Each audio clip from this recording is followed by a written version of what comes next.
तालुक्यातील सटाणा नगर परिषदेची नुकतीच पार पडलेली निवडणूक उत्साहपूर्ण आणि शांततेत संपन्न झाली आहे। या निवडणुकीत प्रभाग क्रमांक 2 मधून चेतन शिवाजी रौंदळ यांनी नगरसेवकपदी निवडून येत जनतेचा विश्वास पुन्हा एकदा सिद्ध केलाय।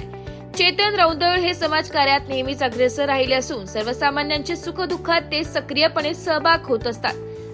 त्यांचे सामाजिक कार्याची पावती मतदारांनी निवडणुकीत दिली आहे।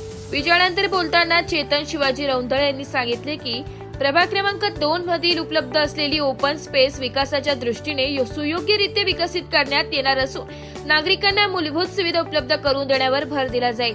प्रभागातील प्रत्येक समस्या सोडविण्यासाठी आपण प्राधान्याने काम करणार असल्याचेही त्यांनी स्पष्ट केले। प्रभाग क्रमांक 2 मधील नागरिकांनी मला जी संधी दिली आहे ती मी सोन्यात रूपांतरित करून नागरिकांच्या विकासासाठी आणि त्यांच्या प्रश्नांसाठी मी सदैव तत्पर राहीन असा विश्वास त्यांनी यावेळी व्यक्त केलाय। चेतन रौंदळ यांच्या निवडीमुळे प्रभाग क्रमांक 2 मधील नागरिकांमध्ये समाधानाचे वातावरण असून विकासाला नवी दिशा मिळेल अशी अपेक्षा व्यक्त केली जाते। प्रभाग क्रमांक 2 मधून आपण निवडून आला आहात, जनतेने दाखवलेल्या विश्वासाबद्दल काय सांगाल भाऊ? एवढंच म्हणेल की जे प्रेम माझ्यावर भरभरून दिलेलं आहे जनतेने, त्यांच्या विश्वासाची जाणीव ठेवणार आणि त्यांच्यासाठी अहोरात्र झटणार। प्रभाग क्रमांक 2 मध्ये सध्या कुठल्या समस्या आहेत आणि त्या तुम्ही आता कशा पूर्ण करणार आहात?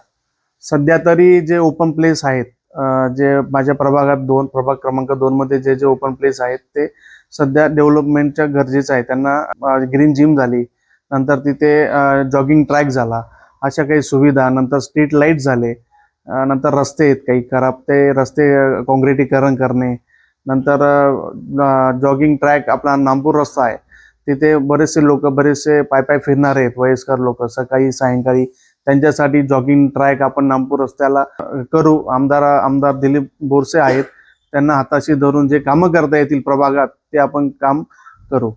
आता युवकांसाठी काही नवीन प्रोजेक्ट असतील जे आपण आणू शकतो।